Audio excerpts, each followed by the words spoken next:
school committee meeting from October 5th to order. I'm going to walk through the agenda briefly, and then we'll dive in. I'm also going to give a brief update on our Zoom configuration since we had a little bit of an issue last time. So first of all, we obviously have the call to order. We would then have public comment, but there's nobody here.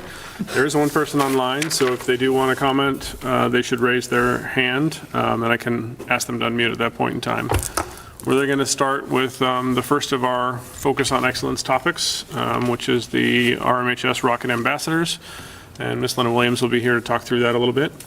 We'll have our consent agenda and then reports. And we should have had student on there since we have student, but we kind of have her later in personnel with regards to the introduction of the Student Advisory Committee. So Emily, let me know if you need me to move you up. Okay. Because there's a couple steps in that process. So, yeah, she was talking about softball practice, so we'll see how we'll figure that out. Sorry. That's okay. After that, we will have a discussion about potential use of land at Birch Meadow Elementary for a dog park, which has been going around town as a discussion, trying to find the right location. This is the most recent one. We'll then have the 2023 MCAS results presentation with various different subtopics within that. We'll have a review of the FY24 enrollment update. We'll review and approve the Killam School Building update that Carla drafted, and I made a few small edits to. We wanted the committee to be able to see that before town meeting saw it, just so everybody's on the same page, and the building committee's looking at it as well. I think they have until tomorrow to finalize their comments. So Carla can provide if there's any updates from there. And we'll finalize with old business, and you may remember a conversation last June or May about the park grant, which requires us to declare some surplus land in the Birch Meadow area that is the only land that we own in the Birch Meadow area as a school group. So that's where we are. So Emily, do you want us to start with you all? Sure. Okay, so I'm going to make a motion to pull out of order just because we have students that are trying to get off to their activities as well, but we wanted to introduce them and hear from them. Pull out of order, and my computer just went wacky, so I apologize. Item C1. Second. Seconded by Sean. All in favor of taking it out of order? All opposed, and it passes 5-0. So we're going to jump right to personnel, introduction of the Student Advisory Committee. And Emily, I think you've got the floor. Yep. Hi, I'm Emily. I'm a senior at RMHS. And so far at the high school, as we head into October, overall it's been a great first start to the season with school spirit high and a bright outlook ahead. As some of you may know, this week is homecoming week. And so we had Spirit Week days ranging from Pajama Day to Adam Sandler Day, which was my personal favorite.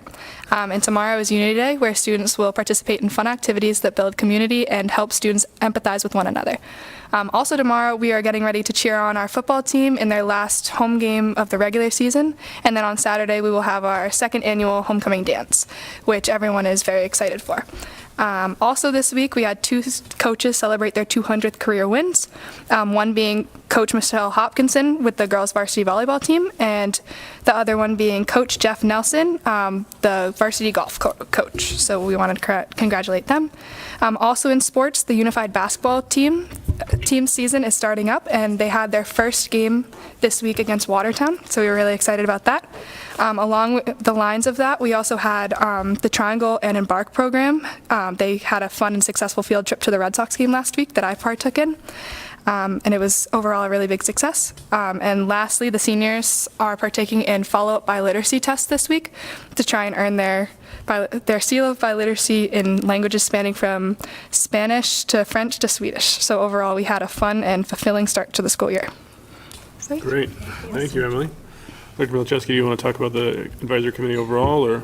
Sure. So as the committee knows, we've been inching closer and closer towards compliance with MGL over the past couple of years. So this year, so what MGL requires is that we have a student advisory committee that's 5 members, and that's voted on by the student body in June, and then amongst themselves, they vote on having a chair, and that chair then becomes the school committee representative, non-voting member.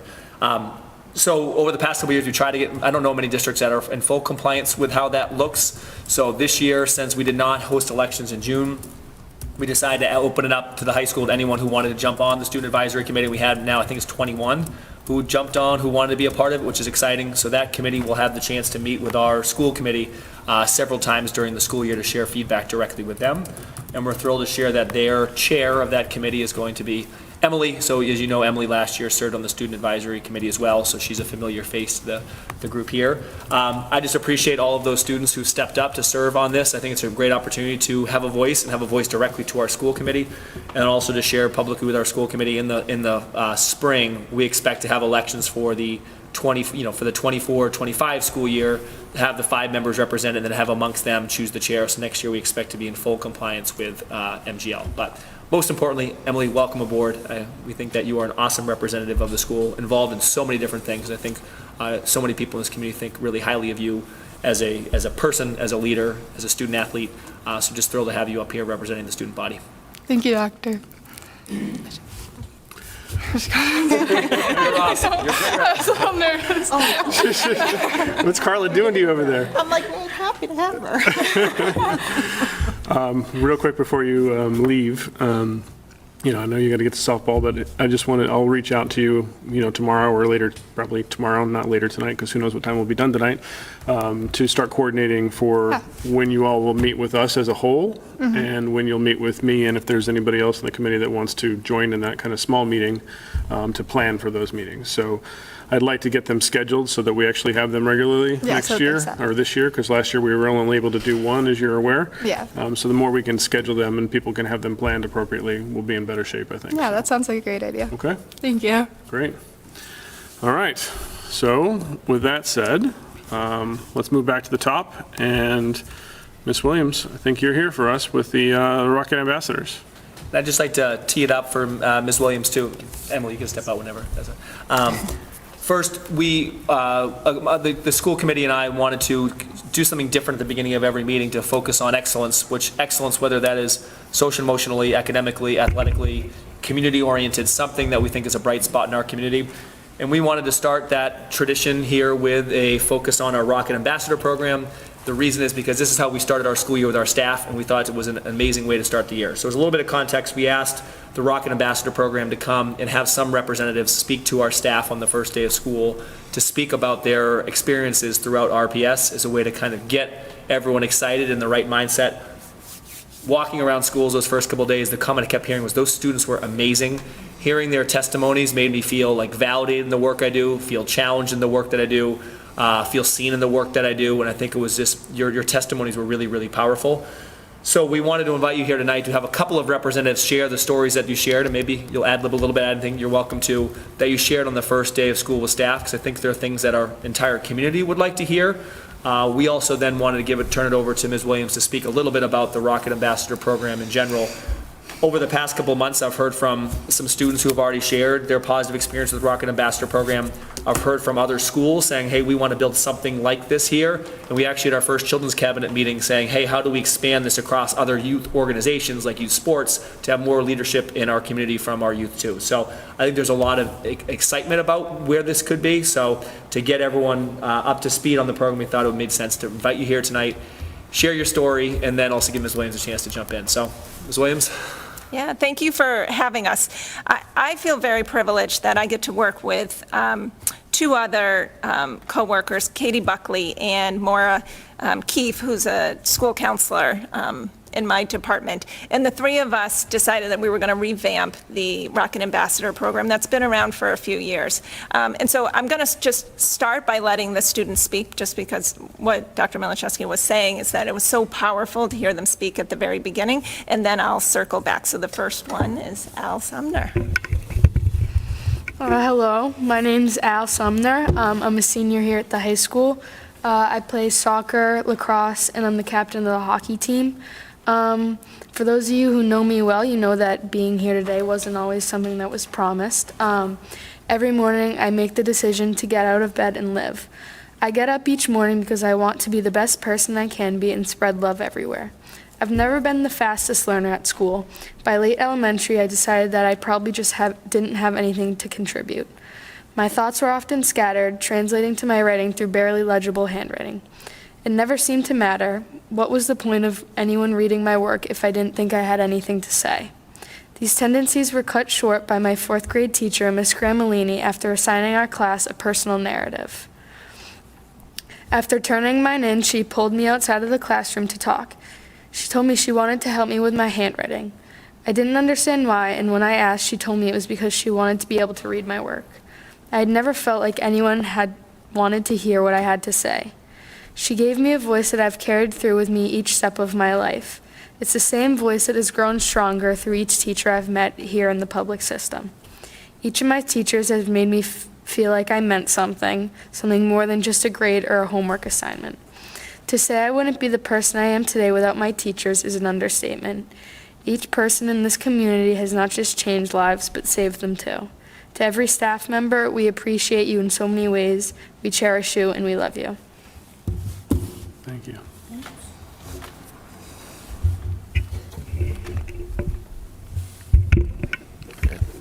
That was really good, Al. So my name's Edward Santhy. I'm a senior at Reading Memorial High School. I run cross country. I sing, I play guitar, and I love learning foreign languages. As a matter of fact, I've been lucky enough to tutor a rising 8th grader this summer in Spanish. He has a special interest and knack for learning languages and actually applying the language in real life. It's an encouraging sign and a relief to have an eager kid like him, and I can say that it's a privilege just to be able to talk to a kid like him, and I feel lucky to be able to share a love for language with him. At the end of our second meeting, I was walking out of the school. This was before school had begun, but I was walking out of the school when I saw 3 upcoming freshman boys walking through the school. I introduced myself and asked them about how they all felt about entering high school. They all told me their different plans and aspirations for the coming year, and it was weird to see the contours of high school life that I never really fully realized existed until I listened to them. They seemed to have the outline of their futures in high school already sketched out, which I appreciated because of how motivated they seem. It kind of made me worry a bit too, though, because they kind of seemed like they felt boxed in by the expectations that preceded them because of their current interests. I remembered entering high school as a kid who enjoyed sports and was decent enough at them, but also a kid who liked music and played trumpet.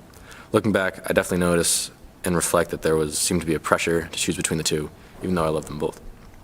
Looking forward to this year, I'm going to have to start applying for college and figuring out the next step in my own life.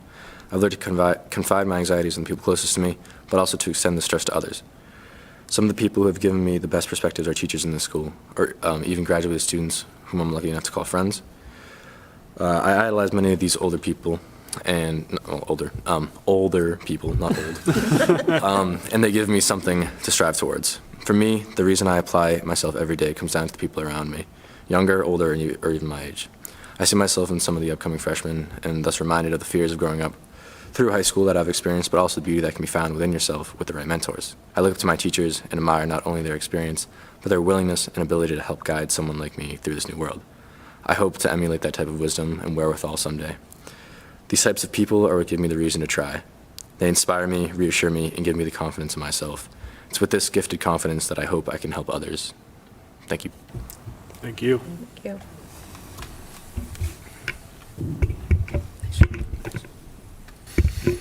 I just want to say, we had a chance to speak after the opening ceremony, and just for so many teachers, just showing their appreciation for the two of you, because it's not easy. I just want the rest of the community to know that they stood up on stage in front of the entire faculty for the entire district, and to stand up there, one, is not easy for any adult to do, never mind students who are still in high school. And to come here and share your stories, I just want to applaud the two of you and thank you for doing that. There's a reason why they are Rocket Ambassadors, and these are the students, along with 70 other students in the school who are mentors. They're going through a training, through core trainings, where two individuals who come into school once a month. You started off with a 3-hour training at the end of last year, and it's all about mentoring our incoming freshmen. There are so many different personalities in the Rocket Ambassadors. We were very strategic on who we were inviting in. They were nominated by staff because the teachers really saw the leaders in you. And I think tonight, just you sharing your story, it's very clear why you were selected. You have such an appreciation for the education that you've received. You have a love and passion for helping others. I can see it every day in the hallways, especially the two of you, just helping a whole variety of different people. And that's what they're doing in the Rocket Ambassador program. So they started off with a training last year, and then every month we are meeting for Flex through the core trainings and just discussing how can they help our freshmen. They started off with helping us with orientation, which was really fun to see because they took the lead with the freshman orientation, and just to see the connections that they made with our freshmen. And then all of them were paired with students. So for the first few weeks, they're reaching out to those freshmen. They're making sure that they feel like their questions are being answered. They're making sure that they have somebody to eat with in lunch. They're making sure that they're not lost in the building. These are safe upperclassmen that were just really helping the freshmen transition. And even now, what are we in, like 5-6 weeks of school, to see the connections that they're still making in the hallway, and the freshmen who are joking around with you guys and asking questions, and they're just true leaders in the building. So they're going to continue to go through trainings for the next few months, and they are going into the freshman flex blocks. So you had your first flex last Tuesday, and they were doing it all by themselves. So they were given activities, and they could take those activities, but they also have the ability to kind of tweak it depending on the group that they have and their own personalities. So they're just really provided suggestions on how can they make those connections. What we want is for every student in the building to feel a sense of belonging and a connection, and that's what we're working on with our staff. But to have 70 upperclassmen who really feel the same passion that we do, helping with the freshmen has been great to see. Similar to you, I have heard from so many parents. We had freshman parent night last night, and there were many parents who were commenting on how that really helped their freshmen, and they really appreciated you guys reaching out to them, whether it was text or email or the connections you made in the hallways, or some of you may have even shared the same electives. So I'm really proud to see the work that they are doing. Again, we've had this Rocket Ambassador program for a while, but now we've just taken it to the next step, and it's really because the students have stepped up to the plate and are excited about it, so, yeah. Great. Looking around, any questions from the committee or anything? No, thank you. Thank you for sharing. No, we Yeah, very thank much you so appreciate much. you coming and sharing your stories as well. Yeah. It's for some of us, it's the second time hearing it, but it's always good to hear it. All right. It's not easy to do it in a meeting either, so thank you both. Thank you. Thank you. Thank you, Lena.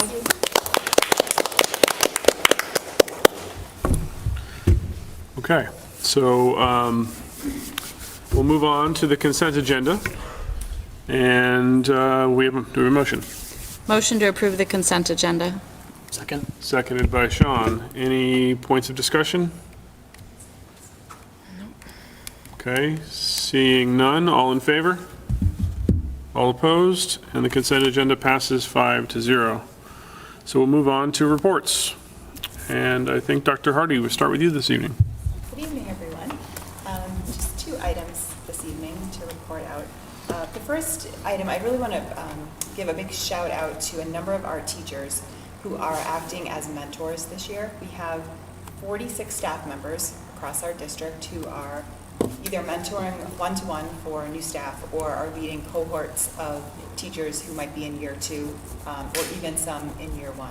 And the amount of work and effort that our teachers put in on a daily basis to take on the added role of being a mentor means they really are willing to step up and to support the profession and to support their new colleagues.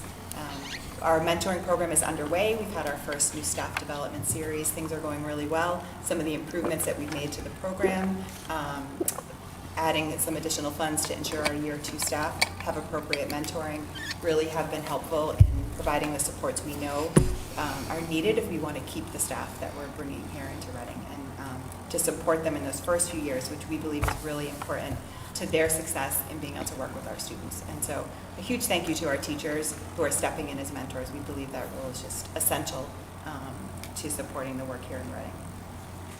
The second area I want to update you about is also an exciting project. We launched not too long ago a Math Pathways Advisory Committee.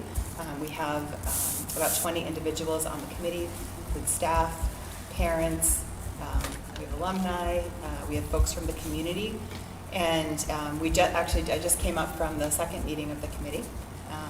One of the things that we'll be sharing out with you in the weekly update this week is we are starting to put the materials from that committee onto a website, and those will be available to anyone in the community who might be curious to know what those meetings look like and to see what we're looking at. So we'll be sharing that out.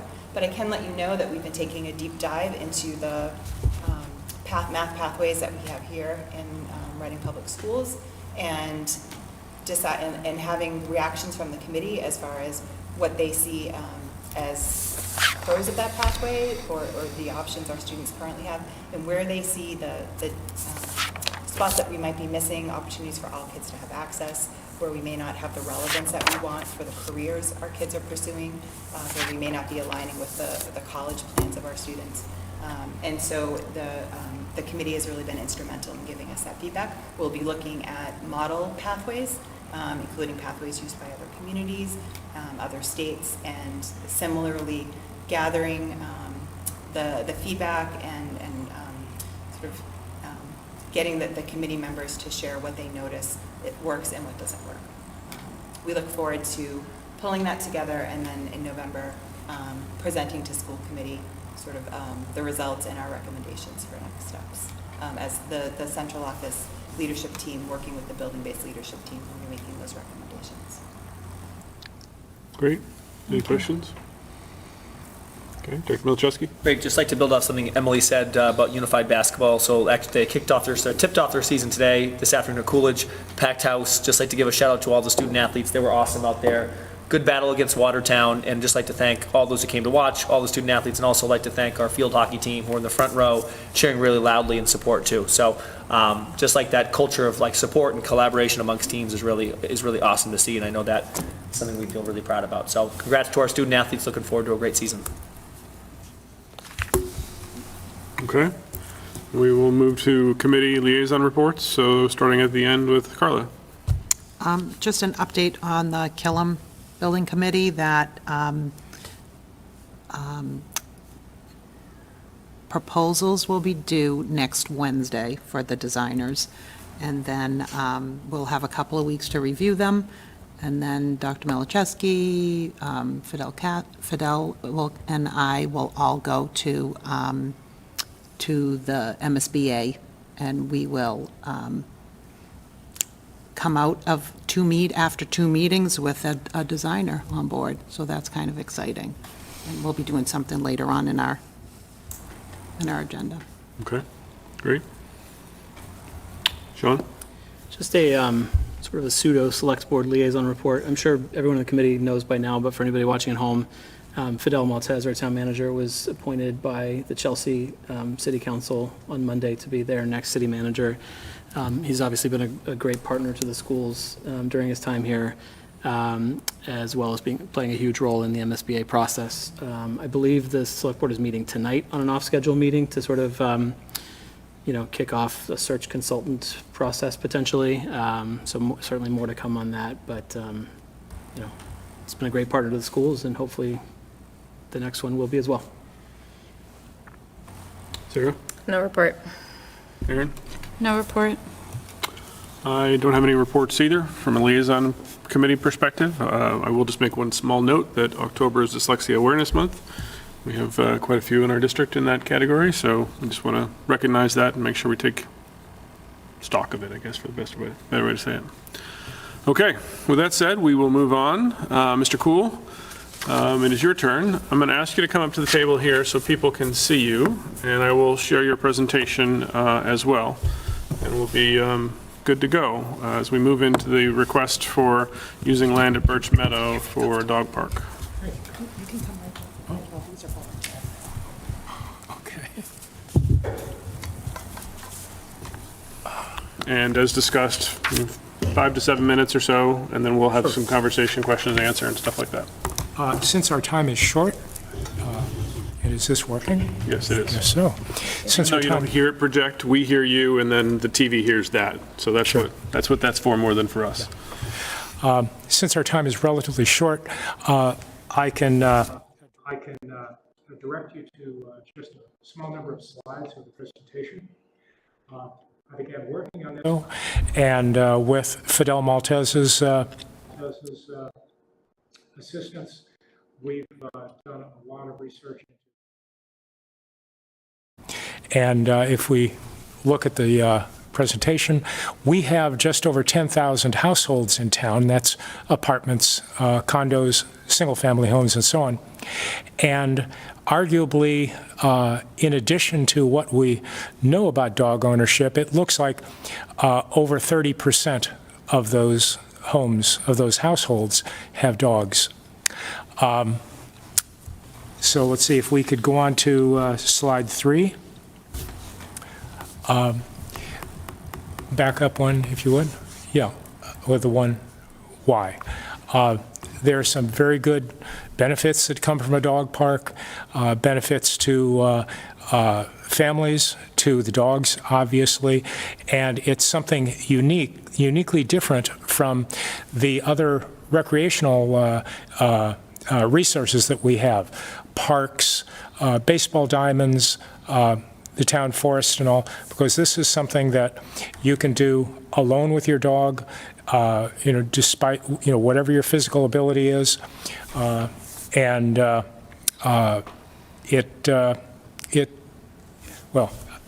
I think maybe let's move on to the next slide, please. There are a lot of benefits from a dog park, mainly to the dogs, but like I said, also to families. We have a situation where we can get $275,000 from the Stanton Foundation to finance construction of a dog park if we apply during the month of December. Their program expires at the end of December. So in a sense, if we don't apply, then we lose that opportunity forever. And what's happened over the last 15 months is we've looked at loads of locations in Reading, and there's always been a problem with each one. It could be the deed, it could be objections from abutters, it could be the location is just unsuitable. So we're at the point now where we've had a look at the land just to the left, to the west of Birch Meadows School, and a little bit to the northwest of it. It looks like a great location for a dog park.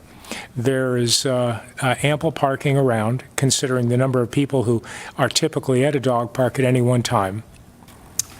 And looking at this, we think that there would be some benefits to, let's see, let's look at slide 18, if you would.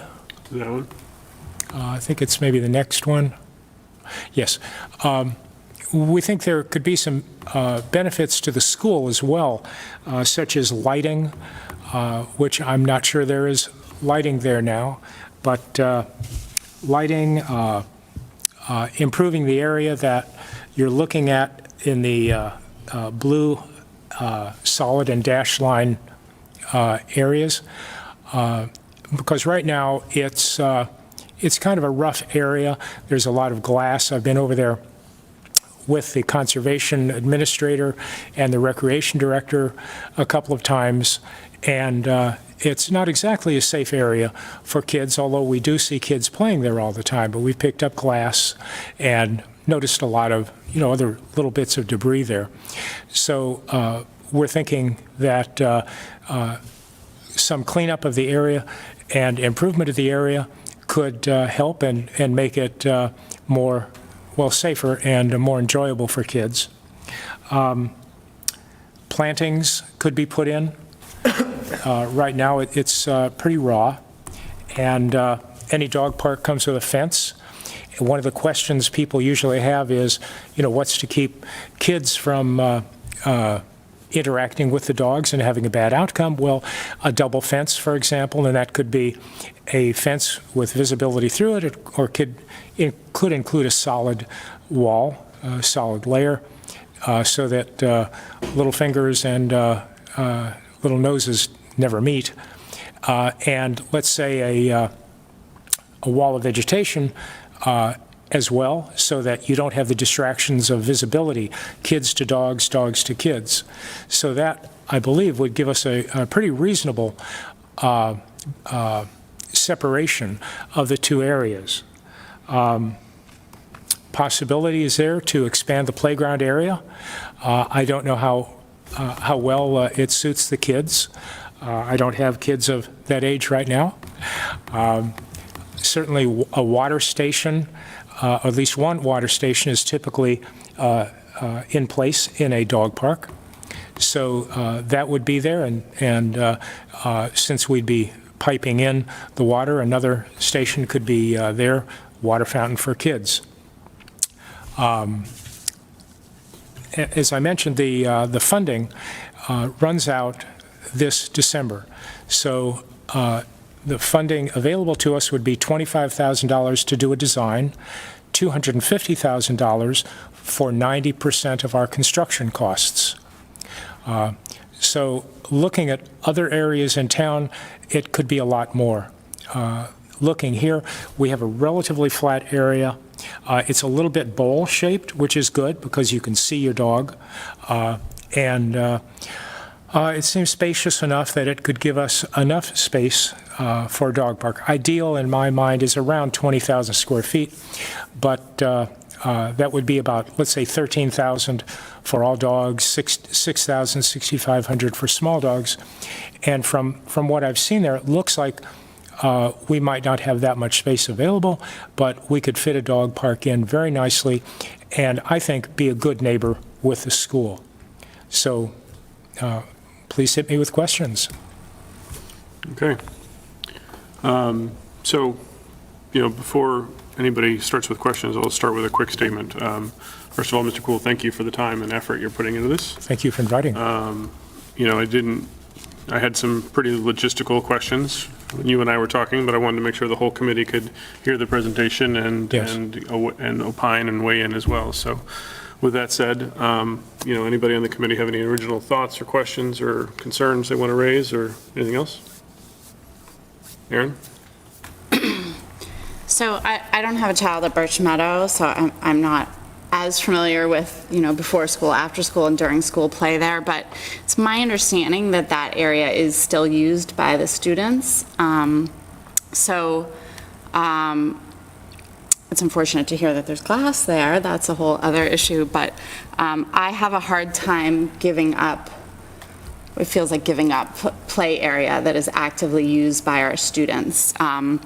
I understand why we had to put a modular classroom there, but that was also a loss of outside play area for the students. And further to that sort of outside area, we are still at a point with, we call it the Killam School Building Project, but there's a scenario in which we can't do everything we need to do with one building, and the other building that has been in discussion is Birch Meadow. So I feel like we haven't resolved what our future building plans are, so it's yet another reason why I would hesitate to do anything on the land back there. So I don't disagree that a dog park would be a very popular amenity for Reading to have. It's interesting to see what other towns have, but I don't feel that putting it next to one of our schools is the optimal choice. I understand. That's one reason, understanding that from what Tom told me, there are some plans in the making for the future. It seems that there's a considerable amount of space if you look up to the north, sort of going around the school, and it seemed to me that some of the money that we could get with this grant could be used to improve that, so that the students would maybe not have quite as big an area to play in, but a better area to play in, a safer area. And it seems like there is considerable space that perhaps we could coexist with the school's future needs. But thank you, Aaron. Carla? So I know you've looked at other locations in the town, That's right. up at the Water Tower Memorial Park? We've looked at Memorial Park, that was the first place, and a deed issue from 1917 blocks us unless we wish to go to land court. So is there, and the Water Tower, not the Water Tower, did you look at? We've considered the water tower, but it's small, it's congested. I concur with Erin about the space issue in terms of building, and an extension almost of the Killam project. It bothers me to see a little tiny playground for the kids and a much larger playground for the dogs. And I'm concerned about taking space away from the students. My major concern is that we're inviting a lot of people into that area while kids are in school. So a safety concern for the students, for me, is, my number one. I understand. Yeah. The most use of a dog park seems to be, the peaks seem to be in the morning, and there would be students there in the morning, before work, or people who work at home, they take an hour, and then after work, 4:30, 5:30, people typically show up at a dog park, and then on weekends, it's a little more spread out. But, I understand what you're saying. And I Yep, go think ahead. about the staff as well, just trying to navigate that situation in addition to what they already navigate in that playground area. I love the idea of a dog park. I'm just not sure this is a great place for it. I hear you. I understand. Charlotte or Sarah? Sarah? I'll just add, I think I am a dog lover. I have 2 dogs of my own. I think finding a Excellent. space for a dog park would be wonderful. I just have a lot of concerns about this particular space regarding safety, congestion, the time, I know with times of day I walk and exercise my dogs, there tend to be, that's when you're also taking kids to school and commuting to work and all of those things. There's a lot of traffic in that area as well. So I think taking that it's a really fun place to play, despite hearing about the glass. It's a fun kind of wooded, rocky area to go explore during playground time. So I am not supportive of this space, but I really hope that we can find another space in town to move the project forward. Thank you, Sarah.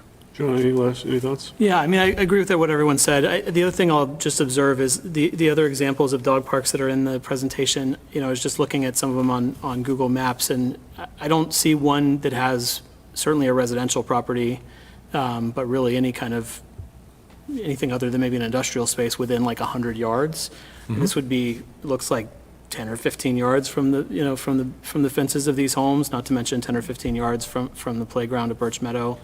The other thing that I think about with this is, we have a policy that prohibits dogs on school property, and one of the reasons for that is that many kids are triggered by dogs, and I think that's another concern for me, that even with plantings and fences and so forth, I'd hate to think about kids not being comfortable on the playground because they're seeing, a bunch of dogs, running around a few yards away. So, like Sarah, I've got a dog. In fact, I have a Weimaraner, which is front and center on one of your slides. So I felt personally seen by the presentation. I'm pro dog park generally, but it just doesn't feel right, like the right space. Just given the margins and the buffers around where the park would end up. Okay. Tom, is there any administrative view at all? No, I appreciate the idea of it, and I'm in full support of that as a dog owner myself too, who attends dog parks too, and I think just some of the concerns that have been raised, I think would be shared by us too, and I think it's unfortunate. I think you've done a really good job outlining the presentation, the pros, and how it would fit, and I think it's a well-organized presentation. I would have concerns just in the same way as have been outlined by the committee as well. So before we make a motion, and we will, so we have a formal vote for you, Steve, I'll just add on to, what Aaron said was basically what I was going to say and what I actually already did say. But I'll add on that this is the other concern. Your picture here shows that actually we're going to lose Birch Meadow Phase 2 parking as a result of using that space as well. I've had some discussions with Fidel and Jenna and one other person, I don't recall whom, all of whom said that they felt that there's ample parking elsewhere, and that this parking area was penciled in by the architect, I guess, working on the Birch Meadow plan. So I know, that's all I know about it, just what I've heard. Birch Meadow Phase 1 was funded in part by the ARPA committee on the basis of that parking lot eventually ending up there. Really? Yeah, because some of the other improvements in Phase 1 are taking parking away. So, Okay. so that's been, as far as I understand it, promised to the community that parking is going to come back in Phase 2. I would echo that, and Sean and I both went through many rounds of conversations on that during the ARPA discussions. But, I mean, I think, ultimately, we need a bigger space, right, for it. I think, I have 2 dogs myself. They have gone to dog parks. One of them is better than the other. But, at the same time, right up next to a school, something that potentially prohibits the build on, and you say, well, hey, maybe use the area to the north of Birch. That's good and great, but you can actually see on this picture that it's graded differently, which means the costs are going to be significantly more. You also know that, we know that the model we've been presented that's the most feasible is to basically close the U and make a big, long, O, for lack of a better way to say it, which comes down into that area. So if that's the case, then that area is the area that we'd be using in that space. So I think there's just probably too much that I think you're hearing universally right now that we're not comfortable with the idea at the current time. But like I said, we'll make a formal motion, so you have a formal answer from us as well. Well, I understand, and, you all don't even need to take your time with a formal motion. I understand what you all have said. I really appreciate your giving me the time to talk to you all about it. And sincerely, if you have any ideas, there's an email address, readingdogpark@gmail.com. I would love to hear any ideas people have, because we have run through at least 15 locations that I can think of, and we really haven't come up with one, and it's just a shame. I know it's obviously not going to be in time for this December grant deadline, but is this part of the SWEC discussion for the Simons Way? We're going to talk about it at some point. Okay. Two SWEC meetings have now been canceled, where I was supposed to discuss using that little western portion at the SWEC. But if you've been over there, it's swampy, it's kind of rough, it's very undulating. So by comparison, this would be a much easier area to make. Okay. Well, if you don't need a motion, then we don't need a motion, so we can proceed on. And Stephen, thank you again for the work and for the passion around this. My pleasure. I really appreciate you taking the time. Hopefully, someplace we'll find something for Reading. What? I Sorry. said, hopefully, at some point, we'll find a place for Reading for this, so. I really hope. Thank you. Thank you. Good night, y'all. Thanks.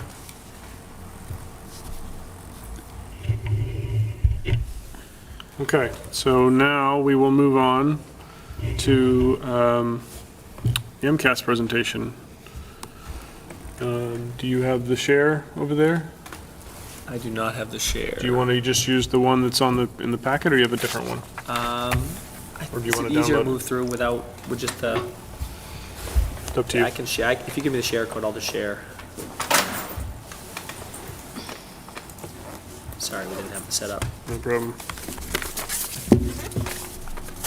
You were coming from the other thing, right? We were.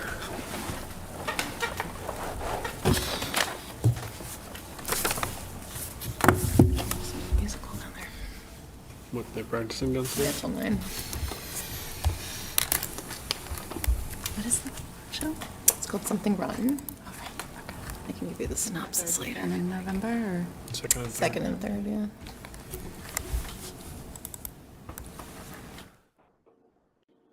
Okay, so tonight.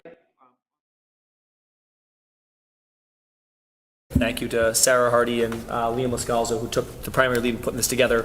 I will run us through the presentation, but then both of us will be here to answer any questions that are on your mind too. So first thing, just like to share as we dive into this presentation, we believe that MCAS is one data point to assess school performance and the health of a school. To dive a little bit further into that, like we heard Val's story today of like that spark that Miss Gramolini sort of lit in her in fourth grade, that cannot be measured and reflected through a test.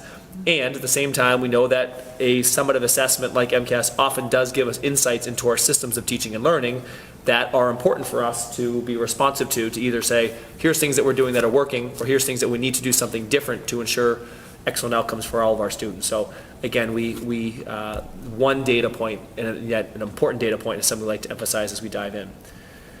In terms of the flow of the presentation, we'll do this a little bit differently than maybe we have the last couple of years and also maybe has done previously. We feel like in the past, maybe we've just shared a bunch of data and haven't really woven it together. So tonight, we're going to start by presenting a couple of highlights that stick out to us from the data and take the time to share like what's happening behind that we think is worth celebrating and recognizing. And at the same time, point out what are some of the areas that are focus areas or areas for concern in the data for us, and then what are some of the things that we're doing in response to that data. And then ultimately close by connecting that to the RPS District Strategic Plan. Also, just like to share too, though, I'm probably going to speak for 15 to 20 minutes max, and then the rest of it will be conversation. I think that's probably where the most value will come in. We know a lot of the data is publicly available online, available in the appendix and things like that as well. So to jump in, first highlight that we'd like to celebrate and recognize our school accountability percentile. So if you're not familiar with this school accountability percentile, in the packet or in this presentation, we give just the kind of the variables that contribute to this calculation. In broad strokes, it's a 2-year calculation. 67% for us is based on achievement, 22 or 23% is based on growth, and the last 10% is based off of chronic absenteeism. We did not have a high enough MLL population in our schools to calculate on that sort of opportunity. Anyways, so this is often viewed as sort of the most summative measure of school performance, and we're thrilled to share that 6 of our 8 schools scored the highest school accountability percentiles in school history. You see the little note there that this tracks back to when first accountability percentiles were published in 2012. And also 7 of our 8 schools have now demonstrated accountability percentiles above 80. And you see them listed there, 81, 85, 87, 88, 89, 90, 92. For us, these data points point to improvement at scale and also consistent improvement, which I think is something that we are encouraged by. A lot of times you'll see a pocket of improvement here or there, but to see so many schools demonstrating this type of growth is encouraging for us. And I think just like to take a minute to kind of talk through what are some of the things that we feel are contributing to this kind of growth as a system.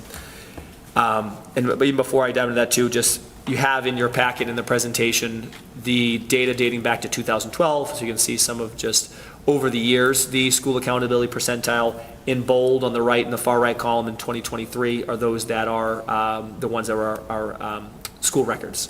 So again, 6 of the 8. Some of the ones I'd like to point out while I'm on here, Joshua Eaton, which I know there's a lot of community engagement in Joshua Eaton over the years, dating back to the task force. 2014, if you look, Joshua Eaton was at the 52nd percentile. Fast forward just a little under 10 years, and Joshua Eaton now was our highest performing school at 92 at the 92nd percentile. I think that is worth celebrating and recognizing. I'd also like to point out RMHS, who just right pre-pandemic was at the 52nd percentile and now is back up to the 85th percentile too. So a lot of the schools that you've seen either kind of jump up or just trickle up over the past couple of years. So this your formulas if you're not formulas necessarily. Here's the weighting if you are interested. We'd like to share, again, what are the factors that we think are contributing to the school accountability percentile growth.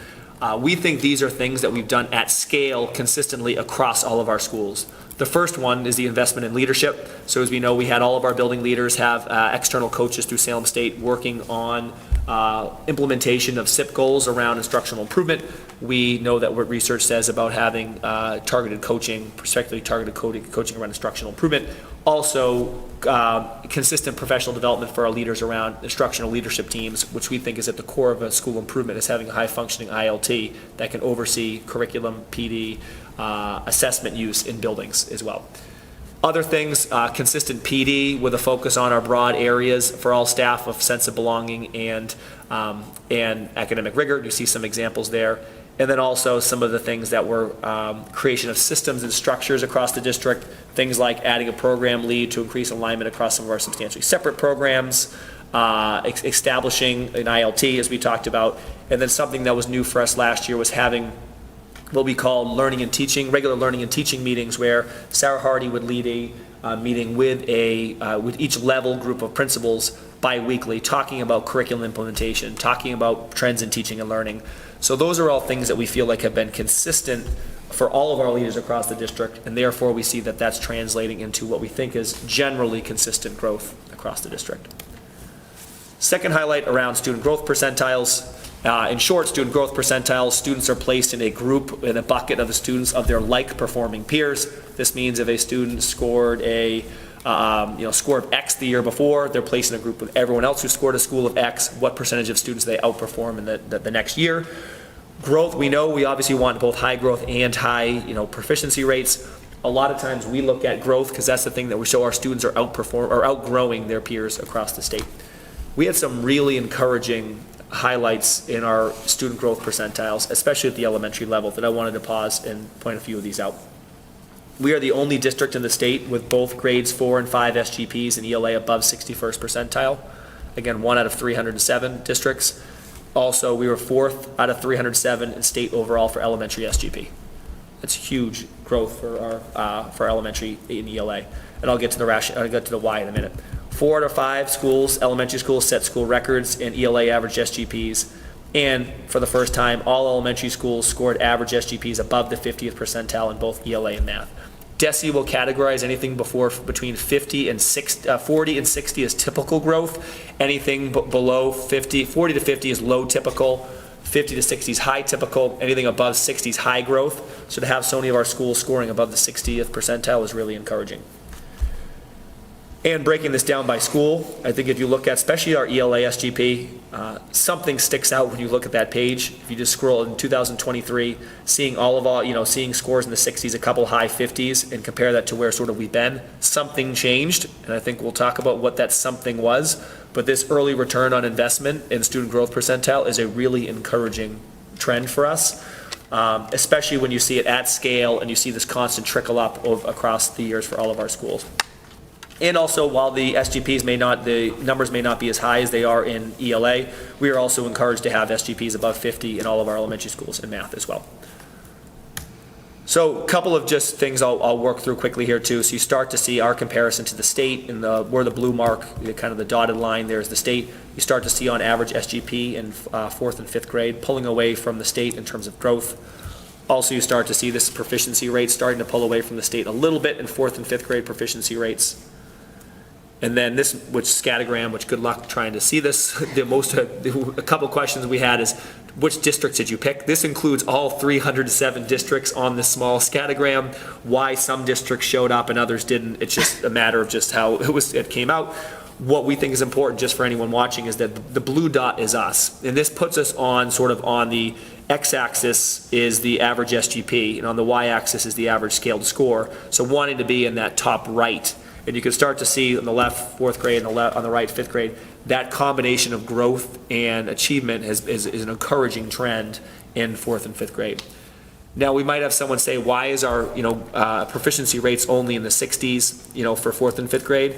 We're still in the top 10% of achievement with that level of proficiency, which I think is an indictment of just where we are across the state in terms of performance. So encourage where we are in terms of our SGP, especially compare that with proficiency in 4th and 5th grade. In math, again, we see a little bit of a pulling away from the state in terms of average SGP this past year, not as pronounced as there was in ELA. And also just, we think is a pretty consistent over the past couple of years, split, but difference between us and the state in percent proficiency in math. So what is contributing to what we think in ELA is these really high growth percentiles across the board? This gives me the chance to thank a couple of groups. First, implementation of high quality research-based curriculum. I think many members of this committee, many members of our community have said that the foundation of improving outcomes for students is ensuring that all students have access to high quality curriculum materials. If we don't have that, it doesn't matter how good our staff is. We need the best materials in front of our staff, in front of our students. To have the 4th highest SGP in the state, I think in ELA, shows the impact of a high quality curriculum. Kudos to our 3rd, 4th, 5th grade teachers. It is a lot to ever take on a new curriculum, especially in short order, especially with everything else on their plates. For them to do this and clearly do this so well and close gaps, I think is a testament to the quality of staff that we have, and just a huge thank you to them. Also, just a thank you to the larger community. We had, as you know, a significant investment of funds from our community, from our ARPA funds, to invest in a new literacy curriculum. We had our school committee stand up and stand behind this, the ARPA committee stand behind this, ultimately our select board support. This would not have been possible without all of that support, and we would never have made these gains if we had not made a shift in curriculum. So just a huge thank you to our entire community for making this investment, and we realize that we need this trend to continue moving forward too, but encouraging early return on investment. Now, I've talked to a lot of local superintendents on what may have separated us in terms of our growth from other communities that may have made a similar shift in curriculum. We think the big difference is the quality, the professional development. We think a lot of districts have put in new curriculum, but haven't necessarily had the funds or the investment in the professional development to be able to invest heavily in the consistent professional development for our staff and also for our leaders. We think was really important in seeing these gains. So thank you to all of those who were involved in that as well. Something else you just see on there too is just IM implementation team meeting regularly. We think this connection, our implementation teams, our teacher leads have been essential in finding areas of challenge in implementation and addressing those, highlighting areas for success and trying to build on those. So just a thank you to all of the staff who've been on those leadership teams. Tom, can I interrupt? Sure. Are these slides showing up on RCTV? It should be. They're on Zoom. Because I just got a note that it's not showing up on RCTV, if we can make that. Really? You have control of it. It's on Zoom. Okay. RCTV is in the room, so they can hear us talking now, too. So if they see it's not showing up, they can, If RCTV can put the camera on the slides, it seems like it's on. they have to Dr. switch to Malachowski. Zoom or something. Thank you. I'll send a note to him real quick. Keep going. Yeah, go ahead. Great. Sorry for those who happen to go back and later on too. And then the last highlight we'd like to point out, RMHS mathematics results have an average SGP, which is the highest in school history, with an SGP for all students of 64, which we know is considered high growth for the state, and also puts us in the top 10% of growth across the state for high schools. Average SGPs for students on IEPs/504s, low-income students and high-need students is also all above 60, which is really high growth. And again, proficiency rates in math met or exceeded pre-pandemic levels overall for students on IEPs, 504s, low-income students, and high-need students. And a quick caveat to that, we only had ended up looking back to right before the pandemic. The committee member also pointed out, if you went back further, maybe we haven't yet quite got back to where RMHS once was in achievement, but maybe we got back to where we were right before the pandemic too. Again, looking just now, showing that in a data form here, looking at the SGP by subgroups is really a really encouraging story. And then also translating that on the right where we see percent proficiency for math. We are encouraged that we have records in our students on IEPs, low-income students and high needs.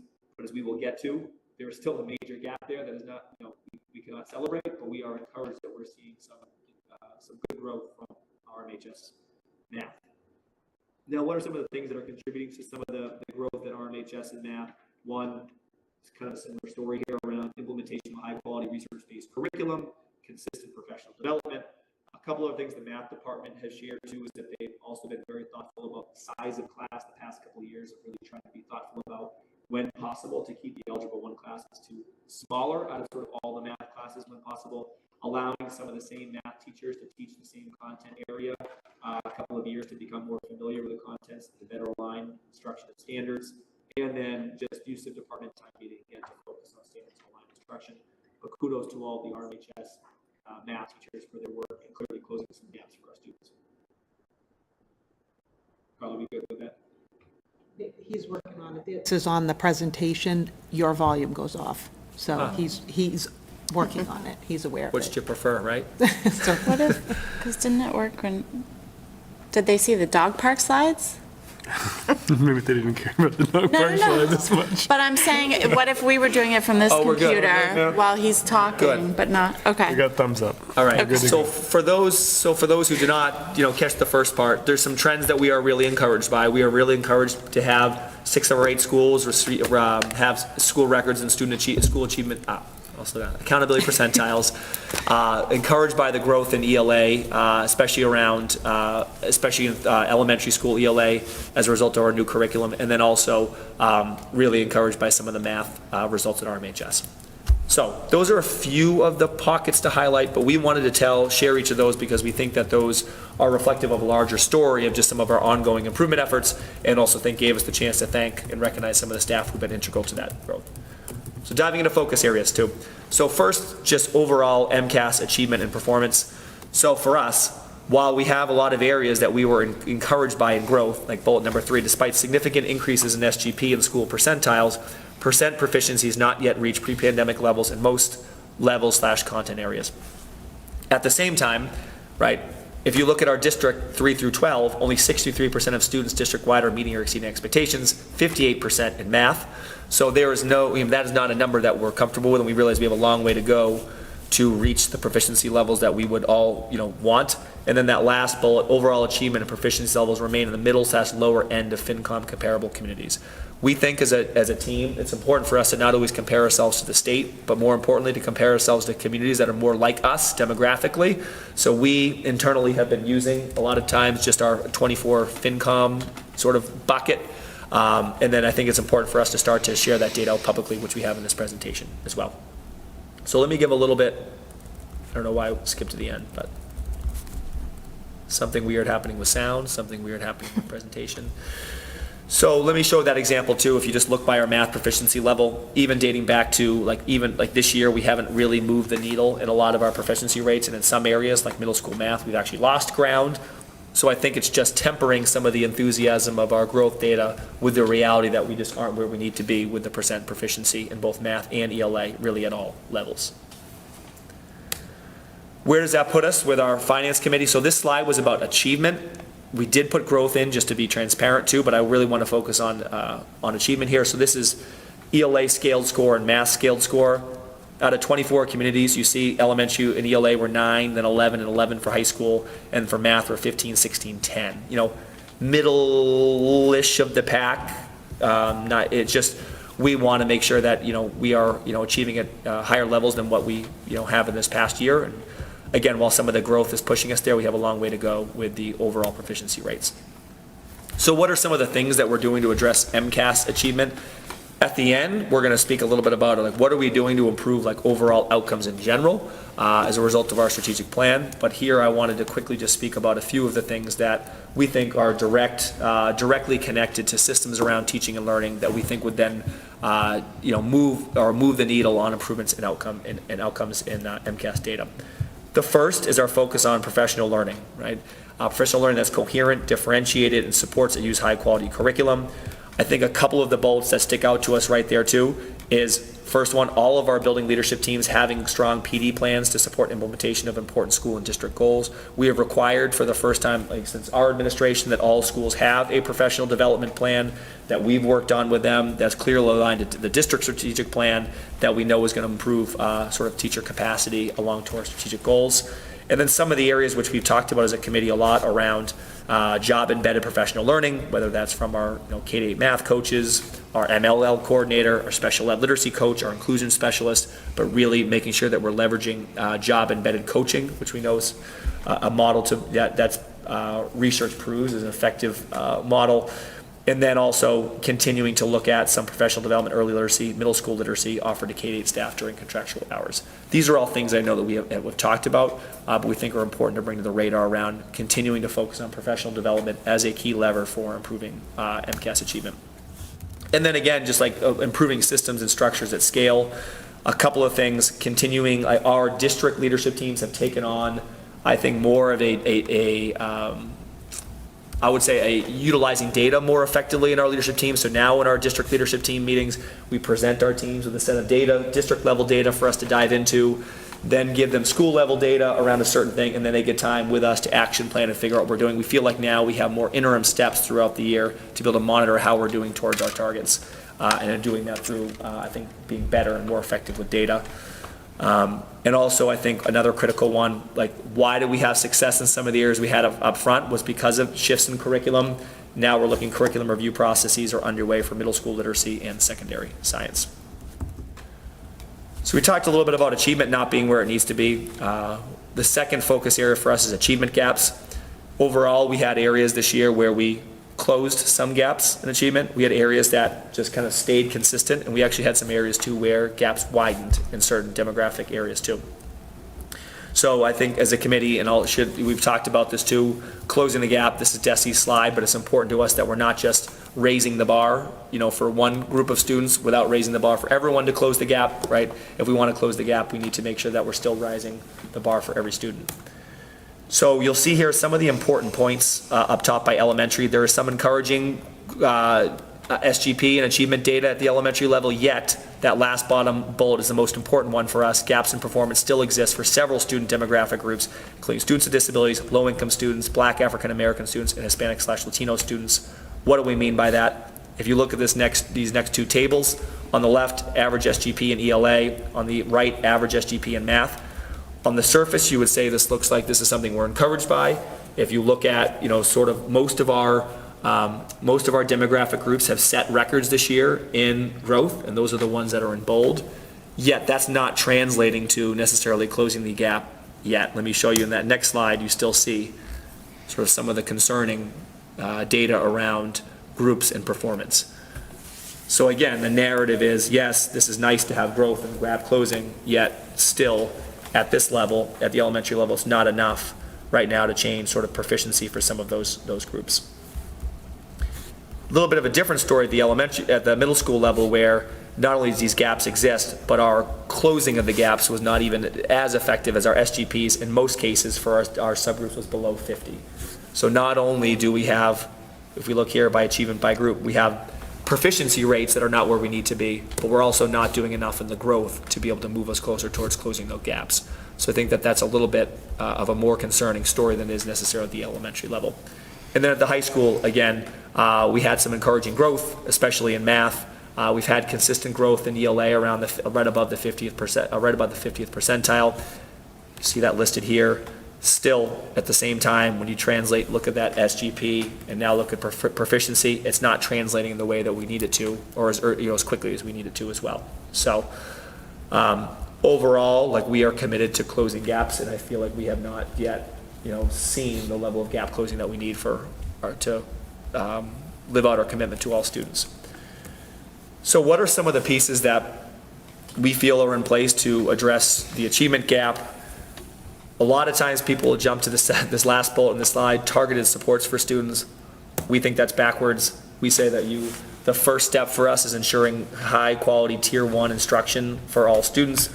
You'll see some of the things that we have listed on there, like the adoption of ArtCore, ensuring that we roll that out in a way that all staff are able to use the curriculum materials at their fullest. Our Math Pathways Advisory Committee, that work. Professional development series for our high school and middle school paraprofessionals around data use and collection of student accommodations. I'm not going to go into all of these different things, but I think I just want to highlight the major categories of focusing on tier 1 instruction. The second category, which is conditions for student success, which really connects to sense of belonging. We need our students to feel safe, comfortable, like they belong at school if we want them to be successful academically. 3, using data effectively. I think that this is critically important for us in trying to close the gap. We need to understand where our students are at all times and to be able to be constantly modifying and tweaking supports, accommodations, action plans for our students. And then the last but not least, we do still need that targeted support for our students. But closing the achievement gap isn't about just providing targeted support. It's really starting with a stronger system for all in the areas that we just described. Again, I'm going through quickly, but we're happy to go back and talk about any of these in more detail. The last one is around, focus area for us is around Parker Middle School. So this is a district level presentation, but given the data that we have here, Parker School accountability percentile is 62 with all the other schools at 80 or above. Lower SGPs and proficiency rates than all of our other schools, and a downward trend in student outcome data. We thought it was important to be transparent with the community about this data. Now I'll share upon my sort of reflection in our teams is that we think Parker's a really good school. I know that a lot of committee members have sent their kids to Parker. We think Parker's a great school. So talking to sort of, why is this not reflecting in our student, achievement data, which I'll get to in a second. We talk about it this year, Actually, let me back up. I'll talk about the why in a second. I just also wanted to be transparent about some of the data that's leading us to this, to our statements that we made right here are looking at the SGP, ELA SGPs, and math SGPs from the past several years, which there's been a couple of years where we've trickled over 50, but generally has been below 50, particularly this past year with 42 in ELA and 35 in math. And then the percent proficiency, which since 2018 has decreased, rather consistently both in ELA and in math. And as I share that we think Parker's a really good school, we think that sort of the strategy to improve outcomes at Parker is around tightening up systems for instructional improvement. Now, as a district, and we constantly say, like, our focus is not on improving MCAS outcomes, right? Our focus is on improving the quality of teaching and learning, improving our academic systems, and we hope that then translates to, which it should, improvements in MCAS data. Tonight, I'm not going to talk about the plan to sort of that, like Parker is outlining their school improvement plan about what are they doing to improve student outcomes. This committee will have the chance to hear from all the schools on November 2nd with their school improvement plans, and then we also will have, which I'll get to later, each school will be presenting their SIPs publicly after November 2nd, and anyone in the committee will have the chance to hear what are they doing to sort of respond to some of the trends and data that they're seeing. In broad strokes, you'll see that Parker is focusing on tightening up or strengthening the systems for instructional improvement, all the levers that are listed here around sort of the vision for excellent instruction. That is tightening up school-wide professional development, tightening up our quality of instructional materials and curriculum, better leveraging our instructional leadership team. These are all the things that we know are the levers that will improve outcomes in a school. I have listed some of the specific steps here. Again, they're still pretty broad, because I felt like it shouldn't come from me on like what's Parker SIP, but there are a few things in here that we wanted to call attention to. The first is the Parker leadership team is working with Lynch Leadership Academy, for those of you familiar, out of BC. Again, another really strong, reputable, strong organization around improving principal capacity, improving leadership teams. They're working with the entire leadership team, so this is the principal, assistant principal, team chair, math coaches, K-8 curriculum K-8 curriculum coordinators, Dr. Hardy, others, all together around in building and improving systems for instructional improvement and teacher coaching, systems for data-driven decision-making, and leading effective teams for instructional improvement. So you'll see that that's one thing that sort of working with this framework to making sure that all of our efforts to improve are part of a larger coherent strategy for improving outcomes. I won't go through like slide by slide unless people are interested to, but I think from the district level, you can certainly anticipate and expect, a focus on improving the outcomes at Parker, which we fully anticipate will happen in the next year with some of the things that we've outlined in the presentation. Last but not least, we just want to talk to some of the connections to our larger district strategic plan. It is like easy in these when we look at the data to attribute all of the successes to academically focused pieces, or to also attribute, or to say all the areas that we need to improve are just around systems of teaching and learning. In reality, right, our strategy to improve focuses on every aspect of our organization. Students having access to high quality meals, right? Students having access to buildings that are well maintained, right? Students having access to high quality technology that they can be relied upon. So all of the other things that we've outlined in our strategic plan that maybe we didn't explicitly mention here are part of a larger strategy for improvement too. In the appendix, you'll just find a bunch of other data pieces. For those who have not played around on DESE's website, you can find a ton of other data on the website too. But overall, just want to give a high-level overview, and then happy to dive into wherever the community has questions, concerns, or feedback. Okay, so we'll open up to the committee. Anybody want to stick their hand up first? Don't look at me. Rock, paper, scissors. John? Yeah, obviously, and you hit on it here, but the thing that sticks out is the delta between the middle schools on achievement, right? And I know we're going to hear more about it. There's no, there's nothing sort of uncontrollable that would dictate a difference in outcomes between our two middle schools. There's not major socioeconomic differences or, a dearth of talented educators or anything like that. So I do appreciate the focus on sort of tightening up systems around, instruction, that sort of thing. I'm looking forward to hearing more in the school improvement plan. So I don't want to gloss over that. It's a focus area for all the right reasons. I will say though that the one, of all the data that we saw in the MCAS results, the one that feels the most like a leading indicator of where our district is headed is the student growth percentiles at the elementary level. And so that is really encouraging, the numbers there. We, as you said, we've invested heavily in high-quality instruction, both on the literacy side and the math side. So, those figures are encouraging, and, we would hope to see those cohorts of students as they progress and are starting from that greater foundation, trickling into better results, at older levels as well. So I'm certainly encouraged by that, but we'll also look forward to hearing school improvement plans. And can I spare one thing on the school improvement plan too? I was talking to a group of teachers the other day who were looking at MCAS data by standard. And what they realized is that they were actually like equal or above the state in the vast majority of standards, but there were 2 standards where they were woefully behind the state, which they were like, oh, this is just a curriculum mapping, standards alignment issue, which is a pretty quick technical fix. So I'm not just sharing all of these are low-hanging fruit technical, but there are some areas that we can expect that you get a pretty quick return on investment with some tightening up in some spots. And you and I talked about that, because that's a really important point to the point you made about Tier 1 instruction being the starting point, rather than interventions. That when you've got, a standard that's sort of missing across the board, it does present a bit of low-hanging fruit. Sarah? Okay, just following up on what Sean was saying, I think, yes, the positive, we're seeing results from what we're doing at Tier 1. We're starting to see those things. And the subgroup scores on the MCAS are horrifying. Some of the subgroups are pre-COVID levels that we haven't even made it back to pre-COVID. If you look at third grade ELA, we're 12% of third graders on IEPs are meeting or exceeding. If you look at on the cluster graph of the other towns with similar student growth percentiles, some of those other towns, the same, if you look at the third grade ELA, those kids are in the 30s and plus percent meeting or exceeding. Still not great, but if we're all achieving at the same, well, what are we doing to get up? They're going to be growing even exponentially. That graph is going to continue to diverge. So yes, Tier 1, but targeted intervention. What are we doing in Tier 2 and Tier 3 to close it and grow that gap? And Sarah, just one point you raised too is like what group in achievement was I most concerned about, and that's our third grade cohort. And you're right, there's some areas we're even behind the state, and that's a statewide trend, is that cohort is also a worrisome cohort.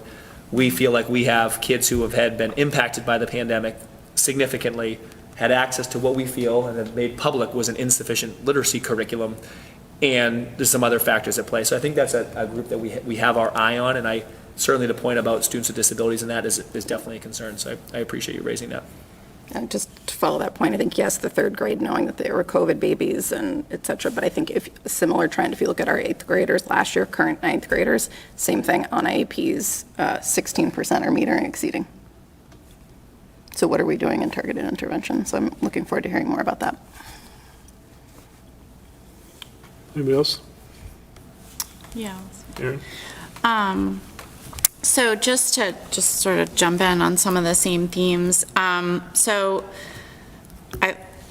This is an extremely comprehensive overview, so I really appreciate the time that went into it. I know you haven't had this data for a long time either, so I know when you have even more time with it, there'll be opportunity to go even deeper. The number one question I'm getting is like, well, are the individual schools going to be doing presentations? And I don't know the answer to that. So, yeah, so can you answer that? Great question. So here's what the community can expect moving forward. Thank you. I had meant to share that too, is that first, families can expect to get their individual report on their child's performance at the end of next week. So we are targeting to mail those out Tuesday, Wednesday, which should mean they should be in mailboxes around Friday.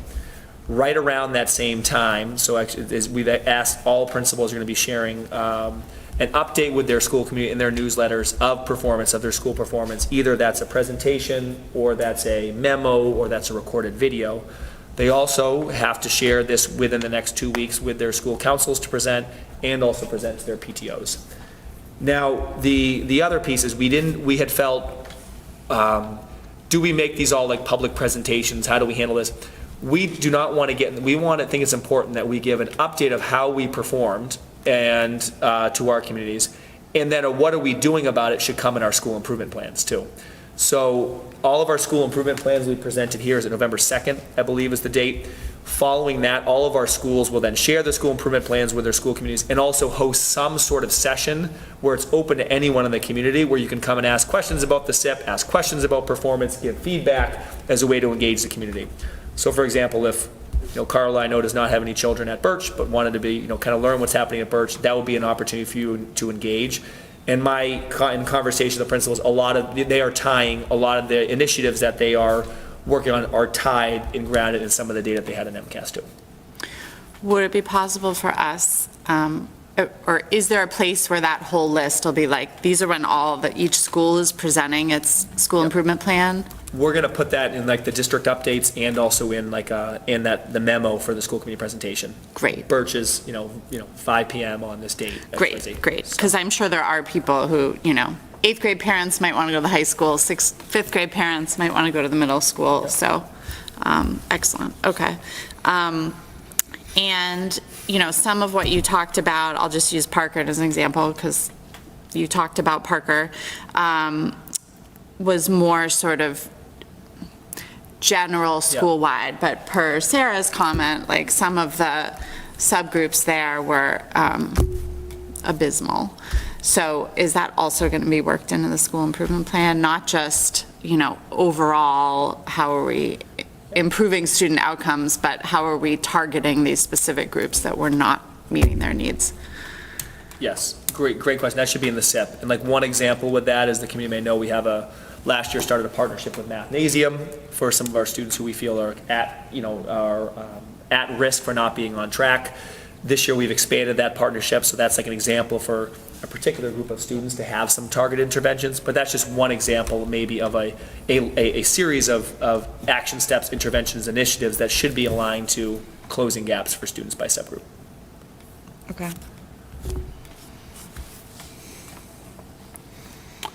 Okay. I'll also echo thank you for the detail, the deep dive.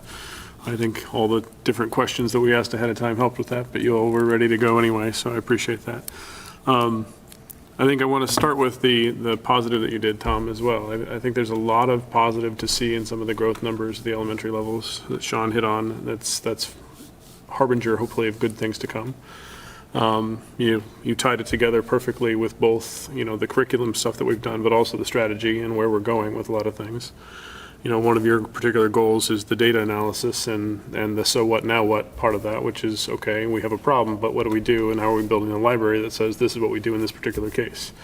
So I'm encouraged that we've already aligned ourselves to solve a lot of these problems. Doesn't mean we're going to solve them in 1 year, doesn't mean we're going to solve them in 2 years, but, we sort of knew ahead of time without knowing that we were going to have these issues, right? I'm looking forward to seeing, I know we chose not to do certain things with your goals in particular with formative, but I'm looking forward to seeing more alignment of the formative assessments with these results in the future. To say, hey, when we run the formative ERLA in April, does it match what I'm expecting to see in the MCAS in April for 3rd, 4th, and 5th grades? Same thing with iReady when it comes to the middle schools. I'm also looking forward to seeing more of that library of, okay, here's the problem, here's what we're doing to solve it. Because that has to exist at a system level, not an individual teacher level, or not even a school level, right? Historically, we've had, going to the Parker issue, we've had 2 schools performing vastly differently between our middle schools for 10 years.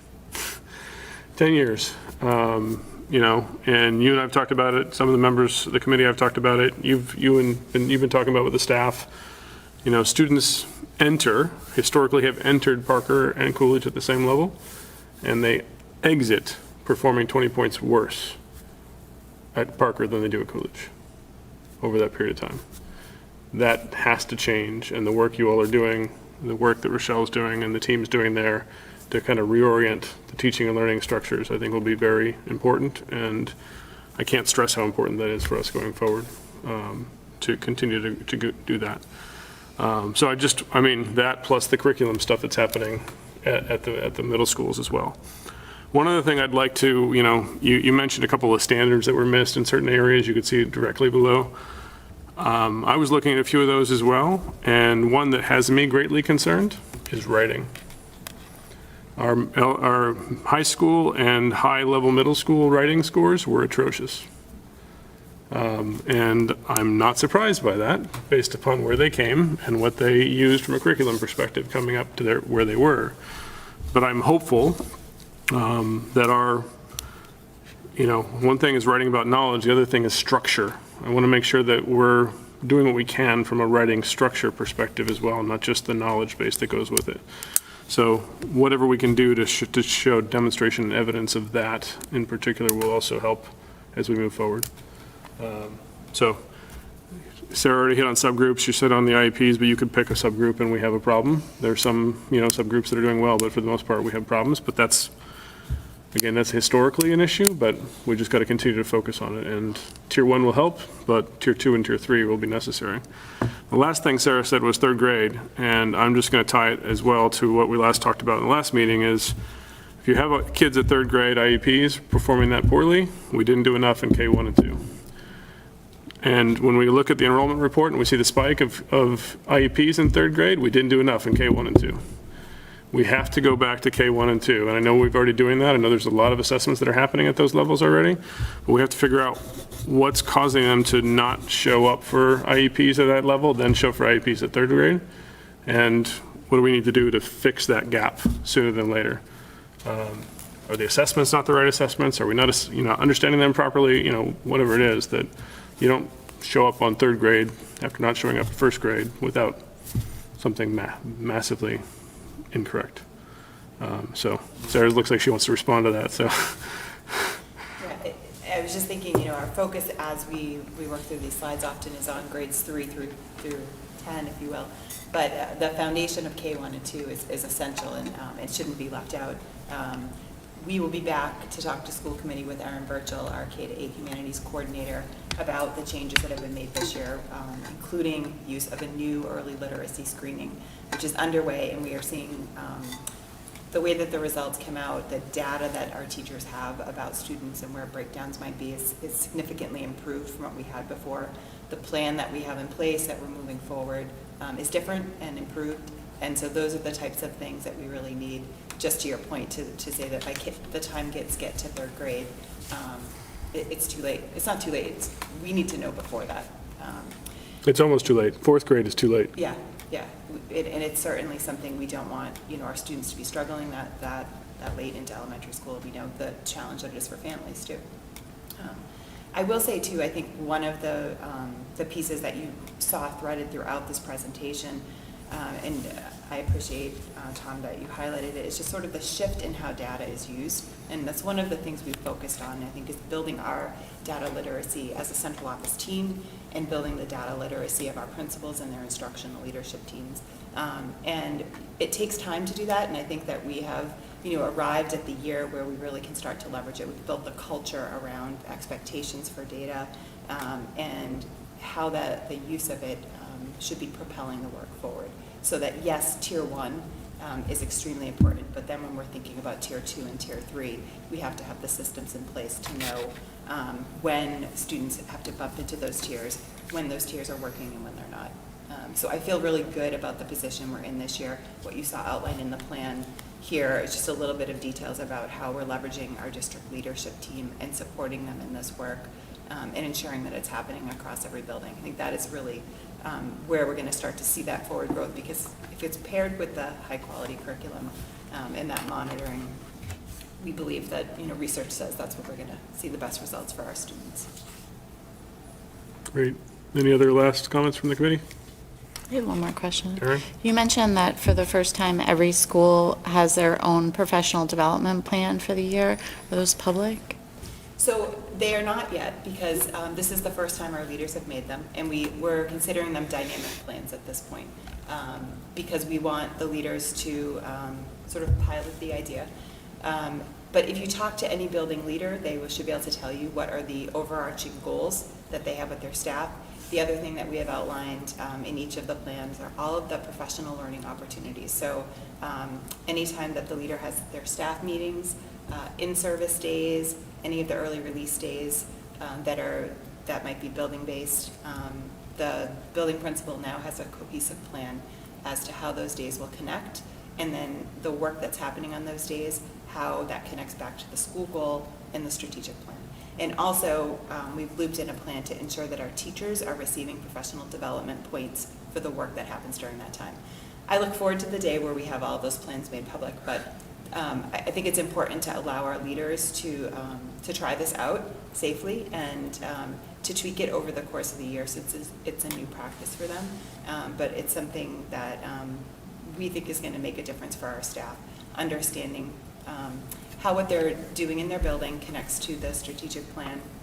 And then also any PD that they're getting from the district, we're sure to show how it connects as well with what's happening in the building, so that when our staff go to various workshops or meetings, they don't see them as just sort of one-off bits of information they're taking in, that they see a connection across those learning opportunities and how they're supporting the same types of goals. It's exciting. It's really I mean, exciting. that's- yeah. Our building leaders did a tremendously good job pulling together those plans and aligning them with the individual and unique needs of their schools. It'll almost be interesting to look at them maybe in June and see, I think they what will change. happened I think they during will the change. year. We all know the first time you do anything, you have, thoughts about how it will work, but you need to live it out and see what actually happens, and we'll learn as we go. Thanks. Could I share two quick things? I'd just like to also make it clear that, so Sarah put this presentation together, and with her and Liam as a team, and just like to, even though I led it, it was not me weaving this together, so thank you to Sarah for leading this while putting this together, I think in a really, thoughtful way, while also leading your work. And I also just like to thank the committee too. This feels like, how do you improve a district at scale too, as it starts from the top of really focusing and prioritizing teaching and learning. And I feel like more and more our conversations are focusing on teaching and learning. I think in our office, more and more is around teaching and learning, same with our building leader and our staff. And I just feel like there's so much that can be distracting and take you away from the core of trying to improve academic outcomes for kids. But I think we feel it starting at the committee level. So just appreciate your continued commitment to pushing us and focusing on the work on what really matters. Great. Okay, so I think that'll wrap up the MCAS portion of the agenda. And we are slightly behind schedule now, but that's okay. These next few things I don't think will take too long. So let's move to the FY24 enrollment update. And Dr. Milczewski, you're taking that one as well? I am. Do you want to open that up? Sure, I think I can share it. Hold on a second.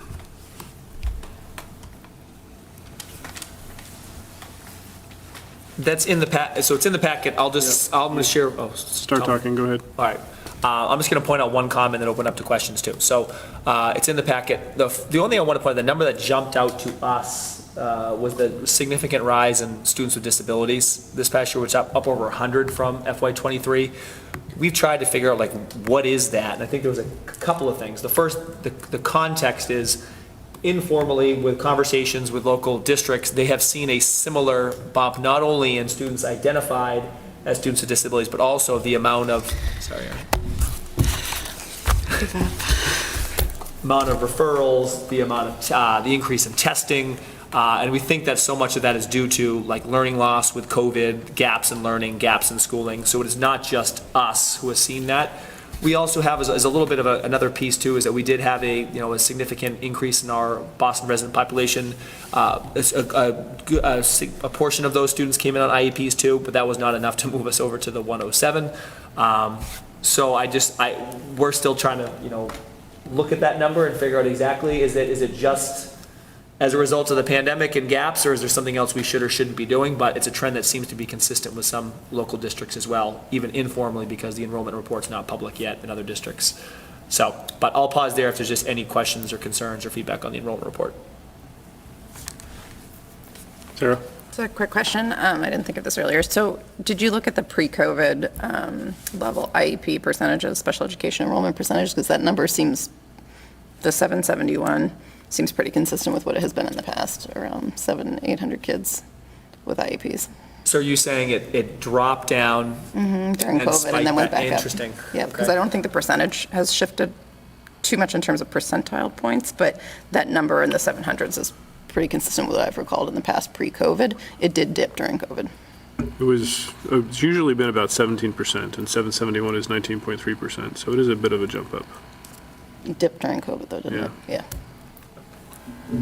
But even pre-COVID, it was around So 17 to 17.5, so it is a little bit higher even than, Which makes sense because our enrollment is down in general. yeah. But the enrollment did jump back up almost to 4,000, so that's and it's interesting to me that that's heavily in fourth grade, which means they're coming back from private in most cases, in those cases. And seventh grade is also an interesting one to hum. The only thing I think is missing in this that I would have liked to have seen, maybe for next year is, and we see it in the other portions down, is the FY23 actual for the previous grade. So, like, I can't see the 12th grade now, or 9th grade now is 290. You were forecasting 278, but how many left 8th grade last year? Right? Usually we lose 10% of our students in that range. So I was expecting like 320 to 290 or something like that, or maybe somewhere, but maybe it's less than 10% this year. Maybe people are happier because the innovation pathways, and I'd love to be able to tell a story if we could see that information. Sarah and I were talking about today. Sarah, do you want it or do you want me to take it? You can take it. We were talking about it earlier today, but exactly that question of like, what does that look like? Are we still seeing consistent numbers? But go ahead, Tom. Yeah, because it just doesn't tell the full, right now, we have, it was a drop in 9% from, 8th grade to 9th grade. But that doesn't tell the full story, because what we're trying to figure out is, did we get some new students who came in who weren't even, who moved in, versus do we lose, or is that just a loss of 9%, or is it actually a loss of something higher than 9%, and we backfilled that with some kids who either moved in district, school choice, Boston resident students? So I think that would tell the more full story if we're able to have that data. We haven't broken it down by that level. School choice, we only added one from 8th grade to 9th grade. Yeah, So that's only one of them. that's one. I think it's, again, if you're only at 9% loss, that's a percent to a point and a half, to a point and a half less than historical averages, so more state and district than normal. John? The hypothesis around fourth grade that's, kids who were in kindergarten when schools closed down and then they went private and now they're coming back, that makes a ton of sense to me. Do we have any hypotheses for the surprise at the first grade level? Is that fewer students returning from private kindergarten than usual, or any hypotheses there? I don't. Okay. Do you? Is anyone on the committee? We're open. Well, that's my only hypothesis, is that, typically you have some portion of that cohort that maybe do private kindergarten and then come back for first grade, and maybe fewer did than usual, but I don't have a real explanation for why that would have been the case necessarily. So, just curious. Yeah, that's where it would be good to know what last year's ending number was. I think it was 282 or something like that, if I recall from our full-day kindergarten forecasts, but, so. Which would sort of support that theory, right? The reason we would have expected north of 300 is those returning students from private K. Yeah. Which maybe they're just a smaller population. Yeah, maybe. Okay. Pulling up the number now of the amount of Ks last year. Amount of Ks last year was 268. So then the 310 forecast is probably not a good forecast at all then, if that's the case. Let's make sure That seems ambitious. Yeah, No, my fault. It didn't go back. 291. 291. 291. So we dropped 11. Dropped 11. Okay, instead of gaining 20, we dropped 11. Interesting. All right. Dr. Corum, you have a question as well? Thank you, Mr. Chair. Jeffrey Corum, Ridge Road. I had two questions, mostly on the plus 40 students in Birch Meadow and plus 34 students in Coolidge. I just wonder, particularly at the elementary school, are you able to keep the class sizes within the school committee recommended guidelines? I mean, 38 or 40 students, I mean, that's and 38 extra in fourth grade, that's almost 2 whole classrooms somewhere across the district. And also, if the net increase in middle school is plus 22 and Coolidge was up 34, that means Parker is down 12? Did I do the math right there? Sounds like it. Yep. I'm going to pull up my class size list right here too. Great questions. So Birch, we are still within our class size targets as of October 2nd. The grade that's pushing that the most is actually the younger grade levels. It's kindergarten where we're really pushing that. So kindergarten is up against the barrier. Actually, fourth grade's fine, because fourth grade we have 4 classes. So we're 19, 20, 20, and 20. Fifth grade, 19, 20, 20. So, and actually, Birch still has some of our best class sizes in like second and third grade too. So we're feeling it mostly at the younger grades. And sorry, that was the first one. The second part with Coolidge and Parker. Coolidge gained 34, but the overall gain in middle school is only 22. That means Parker lost 12, Parker, right? that adds up. I'd have to go back and look at what was the graduating class at Parker, what was the graduating class at Coolidge, or the incoming classes. Okay. Question? So this, I mean, I just flipped to the other slide here. This has a special education. This is what I was talking about. When you go from 29 kids in second grade on IEPs to 47 kids in third grade on IEPs, that's a pretty big jump. 74 to 90 for third to fourth, 54 to 61. What I also found interesting was the jump from 11th to 12th grade. 48 to 62, 14 additional kids identified for IEPs going into their senior years. Remember, there's a lot of reasons someone can get an IEP. I know, but It's not always learning. Could be health, yeah, that's true. could be Health. mental health. That's Okay. what I think of the most at that age, but Okay. That's a great The point. biggest percentage does tend to be for learning differences, about 40% at least. Yep. Okay. These are great questions, and I'm sorry we don't have answers to like some of the hypotheses or these are great questions and things we're wondering too, so thank you. Continuous improvement as we figure some of these Yes. things out, right? yeah. Carla, you were going to raise a question? Nope. No? Okay. Any other questions or points on the enrollment? Okay, then we will move on. And Carla, I'm going to hand the floor to you, Sure. but I'm going to quickly share the most recent document as well. I don't have the motion because it's on my computer. Okay. So I'll open up the motion then too. Go, yeah. I was just saying the motion is on my computer, which has died because Oh, no. I need a new computer. All right, Carla, introduce us. Well, this one isn't a motion, it's a big one. It's the next one that's a motion, that's a big one, so. So in front of us is the letter that was put together as an update for town meeting regarding Killam. We just wanted this committee to give us a thumbs up that this seems okay, and if you have any questions, we'll incorporate it. It is also out to the Killam Building Committee if they have any questions. So the one edit that is not reflected in this letter, because it came in today, was from Ed Ross, and he wants a little bit more description on the outreach. So I'm going to come up with a couple sentences, just a little bit more on the outreach, just to talk about, having listening sessions and forums, and the outreach we'll do at townwide school, for the schools, and at the senior center. So besides that, if anybody has any comments, I'll gladly incorporate them. Can I just ask a clarifying question? So I'm assuming he means in the last paragraph there about during the design phase? Yeah. Okay, thank you. Anything else? Me? John, any feedback? I can't remember if it was when we hired the OPM or the designer that we would get a website. I knew you were going to ask that. Yeah, well, I think it should be, I think we should include it in the letter if we know if it's going to be ready or. So actually, I was clarifying that, because I always thought it was the OPM. I thought so too, yeah. Right? And so that's something that I'm in the middle of trying to figure out. And I think it is coming from the OPM.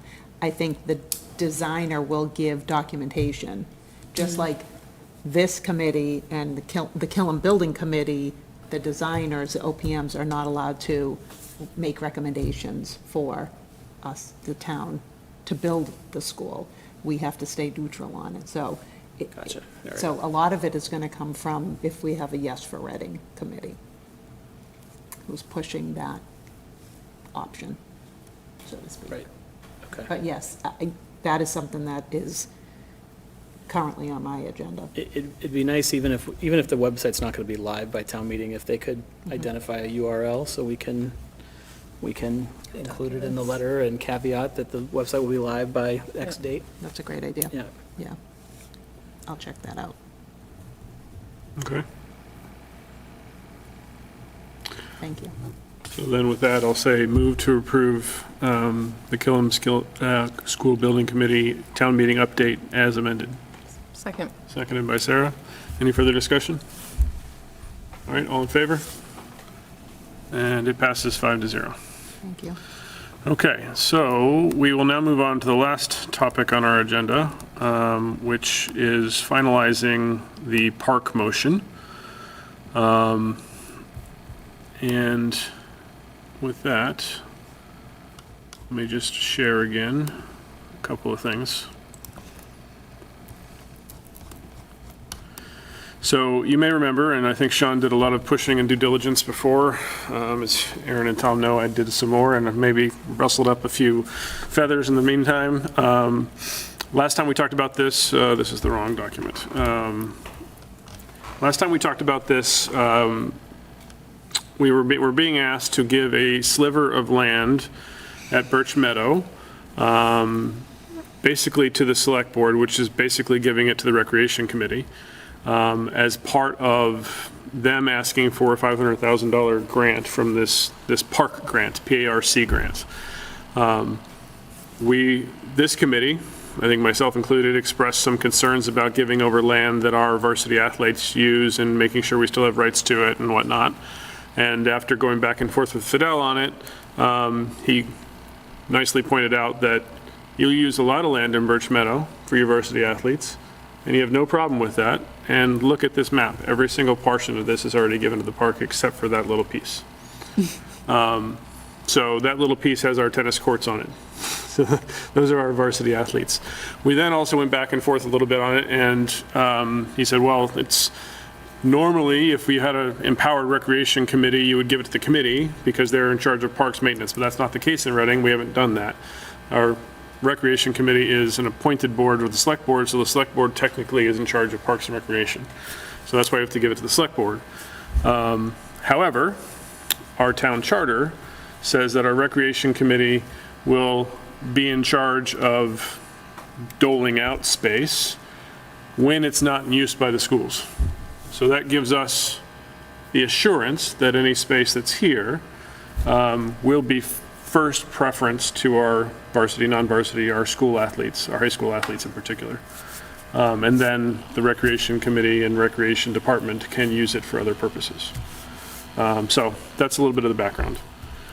Now, I've got to go find the motion that we agreed to with Fidel. But while I do that, anybody have any questions they want to clarify or points of note as well? I have a question. Carla? We're giving the land over. Is it ever coming back to us? Can it go over temporarily? So what's going to happen is it's going over permanently unless we don't get the grant. If we don't get the grant, then we take it back. Although what we do with it is, somewhat irrelevant in the grand scheme of things. Because unless we're planning to build another school on that small slice of land, there's really not much else we can do with what's already there. So, but theoretically, that's the conversation point right now, is that we will get it back if it goes, if the park grant fails. Which wouldn't preclude the Phase 2 improvements from occurring there. It would just mean that we Right. would continue to control the land. Right. Because I think my understanding is the reason for this is that to get the grant, it also has to be deed restricted as recreation area, Correct. which we can't own, I suppose. I understand. So that's why Right. there's The that. town has to own it. Yep. And so even though the schools are part of the town, that doesn't technically count. So what the motion will be is pursuant to Mass General Law, Chapter 40, Section 15A, the school committee votes to declare the land in Assessor Parcel ID 27-0-342 as surplus, subject to the town receiving a successful park grant award, and that the tennis courts be given priority for use for high school athletics as determined by the superintendent or their designee, and in alignment with the Recreation Committee's duties as outlined in the Town of Reading Home Rule Charter. Do I have a second? Second. Seconded by Aaron. It's a good motion. Any further conversations on this topic? Seeing none. All in favor? All opposed? And it passes 5-0. And that land, presuming we get the park grant, will now be in the care and tending of the Recreation Department, essentially. And that brings us to the end. Motion to adjourn. Second. Motion by Sean, seconded by Sarah. All in favor of adjournment? All opposed? And it passes 5-0. And we are hereby adjourned.